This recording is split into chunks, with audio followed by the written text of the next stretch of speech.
আসসালামু আলাইকুম everyone, welcome back to my channel. আশা করছি আপনারা সকলে ভালো আছেন। তো গাইস, পরপর মতো আবার হাজির হলাম নতুন আরো একটি ভিডিও নিয়ে। আজকে আমি আপনাদের সাথে শেয়ার করব কদম ফুলি পিঠা।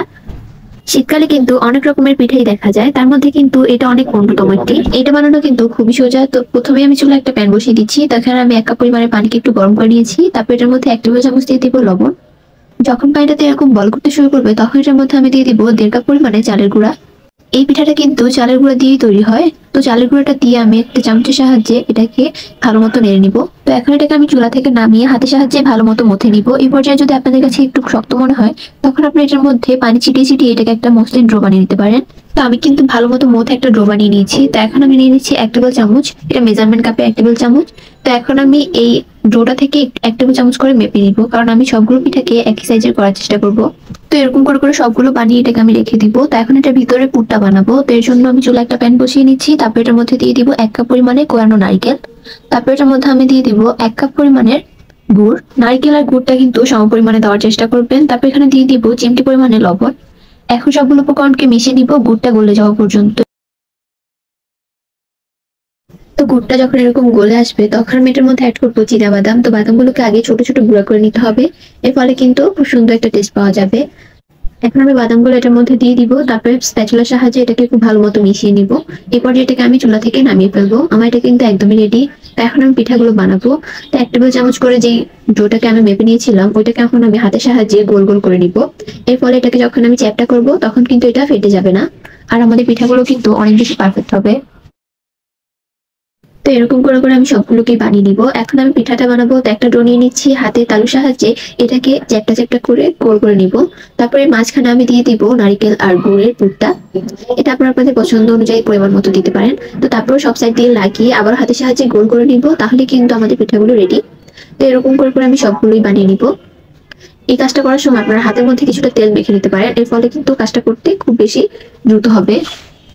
সবগুলো পিঠা কিন্তু একদমই রেডি। তো এখন এটাকে আমি ডেকোরেশন করার জন্য আগে থেকে কিছুটা চাল ভিজিয়ে রেখেছিলাম। এখানে আপনারা বাসমতি চালও নিতে পারেন, বা আপনারা যে চালটা রেগুলার খান ওই চালটাও দিতে পারেন। তো আমি যে রান্নার রেগুলার চালটা আছে ওইটাই ভিজিয়ে রেখেছিলাম।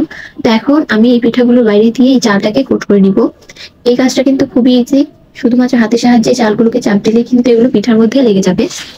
তো এখন আমি পিঠাগুলোকে স্টিম করব। লাইক পুলি পিঠাগুলোকে যেভাবে ভাপে দেওয়া হয় ওইরকম ভাবেই দিব। নিচে একটা পাত্রের মধ্যে দিয়ে দিব পানি। পানিটা ফুটতে শুরু করবে, উপর দিয়ে একটা চালনি দিয়ে দিব। ওইটার মধ্যে আমি দিয়ে দিব কিছুটা তেল। তেলটাকে একটু ব্রাশ করে দিব। এর ফলে কিন্তু পিঠাগুলো লাস্টে উঠাতে আমাদের খুব একটা কষ্ট হবে না। এখন আমি একটা একটা করে পিঠা দিয়ে দিব। এখানে আমি টোটাল 9টা পিঠা দিয়েছি একবারে। এগুলোকে আমি 2 বার স্টিম করেছিলাম সবগুলো পিঠাকে। তো এখন এটাকে আমি ঢাকনা দিয়ে দিব। ঢাকনার মধ্যে যদি কোনো ছিদ্র থাকে, ওটাকে কিন্তু আপনারা কাগজের সাহায্যে বন্ধ করে দিতে পারেন। এই পিঠাগুলোকে আমি 10 মিনিট ঢাকনা দিয়ে রেখেছি। 10 মিনিট পর দেখতে পাচ্ছেন বাইরের চালগুলো কিন্তু অনেকটাই ফুলে এসেছে, আর পিঠাগুলো কিন্তু একদমই রেডি। তো এটাকে ডেকোরেশনের জন্য আমি এটার উপরে দিয়ে দিচ্ছি অরেঞ্জ ফুড কালার। এখানে কিন্তু আপনারা জাফরান আর পানি মিক্স করেও দিতে পারেন। তো এখন পিঠাগুলোকে আমি চালনির সাহায্যে উঠিয়ে ফেলছি। দেখতে পাচ্ছেন এগুলো উঠানো কিন্তু খুবই ইজি। তো গাইস, আমার পিঠাগুলো কিন্তু একদমই রেডি। আপনারা চাইলে কিন্তু শীতের সকালে বা বিকালে এরকম মজাদার পিঠা বানিয়ে দিতে পারেন। দেখবেন বাসার সবাই কিন্তু এটি খুব বেশি পছন্দ করেছে। তো গাইস, আজকের ভিডিওটি ছিল এই পর্যন্তই। দেখা হবে পরবর্তী কোনো ভিডিওতে। আল্লাহ হাফেজ। আসসালামু আলাইকুম everyone, welcome back to my channel. আজকে আমি আপনাদের সাথে শেয়ার করব অনেক মজার একটা ডেজার্ট রেসিপি। এটা দেখতে যতটা লোভনীয়, খেতেও কিন্তু অনেক বেশি মজা। আর এটার নাম হচ্ছে নবাবী জর্দা রেসিপি। এটা মূলত নবাবী সেমাইয়ের আদলে তৈরি হয়েছে। আর এই জর্দার ভিতরে থাকবে একটা ক্রিমি লেয়ার। এর কারণে কিন্তু এটা খেতে অনেকটা বেশি মজার। তো আপনারা যদি এটা বাসায় ট্রাই না করেন, তাহলে কিন্তু বুঝতেই পারবেন না। আর রেসিপিটি শেয়ার করেছি একদম সহজভাবে, হাতের কাছে থাকা উপকরণ দিয়েই। আর ভিডিওটি ভালো লাগলে চ্যানেলটি সাবস্ক্রাইব করে পাশেই থাকবেন। তো চলুন রেসিপিতে যাওয়া যাক। জর্দাটা বানানোর জন্য প্রথমে আমি চুলে একটা প্যান বসিয়ে দিয়ে দিচ্ছি পর্যাপ্ত পরিমাণে পানি। তারপর আমি এখানের মধ্যে দিয়ে দিব 6-7টার মতো লং। এখন আমি এখানের মধ্যে দিয়ে দিব 6-7টার মতো এলাচ। তারপরে দিয়ে দিব 2টা দারচিনিকে গুঁড়া করে ভেঙে দিয়ে দিয়েছি। তারপরে দিয়ে দিব 6-7টার মতো তেজপাতা। এখানের মধ্যে আমি সব গোটা মশলাগুলো ইউজ করেছি। তো এখন এগুলোকে একটু নেড়ে দিব। সাথে আমি দিয়ে দিচ্ছি জর্দার রং। এটা কিন্তু আপনারা যে কোনো দোকানেই পেয়ে যাবেন। তো জর্দার রং এখানের মধ্যে আমি 2 চা চামচ দিয়েছি। একটা চামচ দিয়ে এগুলোকে খুব সুন্দর মতো মিশিয়ে নিব। আর এগুলো যখন এরকম ফুটতে শুরু করবে, তখন এখানের মধ্যে আমি দিয়ে দিব পোলাওর চাল। পোলাওর চাল আমি এখানের মধ্যে 1 কাপ পরিমাণে ইউজ করেছি। পোলাওর চালটাকে এখন আমি পানিটার মধ্যে দিয়ে দিব। তারপর এটাকে আমি সিদ্ধ করে নিব। এই চালটাকে কিন্তু একদম 100% সিদ্ধ করার দরকার নেই। এটাকে আমরা 80% সিদ্ধ করব, কারণ পরেও এটা আবার রান্না করা হবে। তো দেখতে পাচ্ছেন এটা কিন্তু 80% মতো রান্না হয়ে গিয়েছে। আর এটা হতে কিন্তু একদমই সময় লাগে না, 5 থেকে 6 মিনিট সময় লাগবে। তো চালটা মোটামুটি রান্না শেষ। তো এখন এখান থেকে আমি পানিটা ছড়ানোর জন্য একটা ছাঁকনির মধ্যে নিয়ে নিব। এখানের মধ্য থেকে পানিটা শুধুমাত্র বের হয়ে যাবে। আর চালটা কিন্তু ঠিক এরকম হবে পানিটা ঝরঝরা করার পর। তো এখন এখান থেকে আমি যে গোটা মশলাগুলো ইউজ করেছিলাম ওইগুলোকে উঠিয়ে নিচ্ছি। সবগুলো গোটা মশলা উঠানোর পর আমি এটাকে শিরার মধ্যে দিব। তো তার জন্য চুলা একটা প্যান বসিয়ে সেখানের মধ্যে আমি দিয়ে দিচ্ছি হাফ কাপ করে 2 বার চিনি। এখানের মধ্যে 1 কাপ থেকে একটু বেশি চিনি হবে। সাথে দিয়ে দিচ্ছি 1 কাপ পরিমাণে পানি। এখন এখানের মধ্যে আমি দিয়ে দিব 2 চা চামচ পরিমাণে ঘি। এখানের মধ্যে ঘিটা দিলে কিন্তু চালটা অনেক বেশি ঝরঝরা হবে। তো যখন এটা এরকম বলক চলে আসবে তখন এটাকে ভালো মতো নেড়ে দিব। তারপর এখানের মধ্যে আমি যে চালটাকে রান্না করে দিয়েছিলাম ওই চালটা এখানের মধ্যে দিয়ে দিব। আমি অল্প অল্প করে ইউজ করেছি, এটা কিন্তু অনেকটা বেশি সুবিধা হয় চালটা মিশানোর জন্য। আর চাল দিতে দিতে কিন্তু শিরাটা অনেক বেশি শুকিয়ে যাবে, তো এই কাজটা একটু দ্রুত করার চেষ্টা করবেন। তো সবগুলো চাল দিয়ে এখন এটাকে মিশিয়ে নিব। 2 মিনিট পরেই দেখতে পারবেন শিরাটা কিন্তু একদম সোক করে নিয়েছে চালটা। এখন এটাকে আমি খুব সুন্দর মতো মিশিয়ে নিব। এই পর্যায়ে কিন্তু স্প্যাচুলা দিয়ে উপরে সমান করে 2 মিনিট রেখে দিলেই কিন্তু দেখতে পারবেন চালটা অনেক সুন্দরভাবে হয়ে গিয়েছে। তো 2 মিনিট পর দেখুন এখন এটাকে আবারও আমি খুব সুন্দর মতো নেড়ে দিচ্ছি। এখন এখানের মধ্যে আমি কিছু ড্রাই ফ্রুটস অ্যাড করব। তার মধ্যে এখানের মধ্যে আমি দিয়ে দিচ্ছি বাদাম, যে কোনো ধরনের বাদামই কিন্তু আপনারা ইউজ করতে পারবেন। সাথে দিয়ে দিচ্ছি কিছুটা পরিমাণে কিশমিশ, আর দিয়ে দিব মোরব্বা। মোরব্বাটাকে আমি ছোট ছোট টুকরা করে তারপর এখানের মধ্যে দিয়ে দিচ্ছি। এগুলো দেওয়ার চেষ্টা করবেন, তাহলে কিন্তু খেতে অনেক বেশি ভালো লাগবে। তো এখন এগুলোকে খুব সুন্দর মতো নেড়ে মিশিয়ে নিতে হবে। আর এই পর্যায়ে কিন্তু শিরাটা অনেক বেশি শুকিয়ে গিয়েছে আর চালটাও ঝরঝরা। তো চুলা থেকে নামিয়ে ফেলবো আমরা এটাকে। তো এখন এটার মাঝখানে লেয়ারের যে ক্রিমটা আছে সেই ক্রিমটা বানাবো। তার জন্য এখানের মধ্যে নিয়ে নিচ্ছি আধা কেজির মতো দুধ। এখানের মধ্যে গরুর দুধটা নিয়েছি। তারপরে দিয়ে দিব 1.5 চা চামচ পরিমাণে কর্নফ্লাওয়ার। কর্নফ্লাওয়ারটাকে আমি দিচ্ছি আর মেশাচ্ছি, তাহলে কিন্তু দলা পেকে যাবে না। সাথে দিয়ে দিব 1.5 চা চামচ পরিমাণে কাস্টার্ড পাউডার। কাস্টার্ড পাউডারটাকে আমি সাথে সাথে মিশিয়ে দিচ্ছি, কারণ এই দুইটা কিন্তু দলা পেকে যাওয়ার সম্ভাবনা থাকে। সাথে দিয়ে দিব 1/4 কাপ পরিমাণে গুঁড়া দুধ। গুঁড়া দুধটা দিলে কিন্তু এই দুধটা অনেক তাড়াতাড়ি ঘন হয়ে যায়। তো এখন এটাকে চুলায় বসিয়ে দিব। চুলায় বসিয়ে একটু ভালো মতো মিশিয়ে তারপরে দিয়ে দিব 1/4 কাপ পরিমাণে কনডেন্স মিল্ক। কনডেন্স মিল্কটা দিলেও কিন্তু এটা তাড়াতাড়ি ঘন হয়ে যাবে। আপনারা চাইলে কিন্তু চিনি ইউজ করতে পারেন। সাথে আমি কিছুটা পরিমাণে লবণ দিয়েছি। 2 মিনিটের মধ্যে কিন্তু এটা খুব সুন্দরভাবে ঘন হয়ে যাবে। ক্রিমটা বানানো একদমই ইজি। তো এখন এটাকে আমি ডেকোরেশন করব, যার জন্য এখানের মধ্যে আমি ছোট ছোট কাপ নিয়ে নিচ্ছি। এই কাপগুলো আসলে জার কেকের কাপ। তো আপনারা এরকম কোনো কাপ না পেলে কিন্তু যে কোনো ডিশের মধ্যে এগুলোকে এরকম ভাবে সার্ভ করতে পারেন। তো কাপের নিচে প্রথমে আমি জর্দাটাকে দিয়ে দিচ্ছি, দিয়ে ভালো মতো চেপে দিব। ভালো মতো চেপে না দিলে কিন্তু ক্রিম দেওয়ার পরে এটা নিচের দিকে চলে যেতে পারে। তো ভালো মতো চেপে তারপর এখানের মধ্যে আমি ক্রিম দিয়ে দিচ্ছি 2 চা চামচ পরিমাণে। এটা আপনারা আপনাদের প্রয়োজন অনুসারে দিতে পারেন বা স্বাদ অনুযায়ী।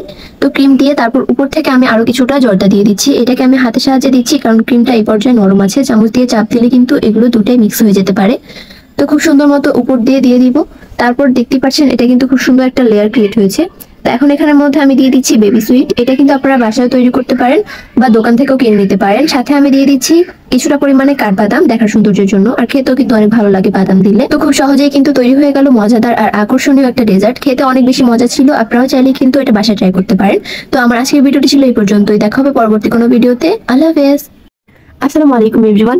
মাত্র গাছ থেকে কদম ফুল পেড়ে এনেছি। প্রথম দেখাতে কিন্তু সবাই এইটাই মনে করবে, কিন্তু না, এটা হচ্ছে একটা স্পেশাল পিঠা যেটা আমি বানিয়ে নিয়েছি তাল দিয়ে। এটা খেতে এত বেশি মজা হয়, মানে এটা একবার ট্রাই না করলে মনে হবে যে একটা বড় কিছু মিস হয়ে গিয়েছে।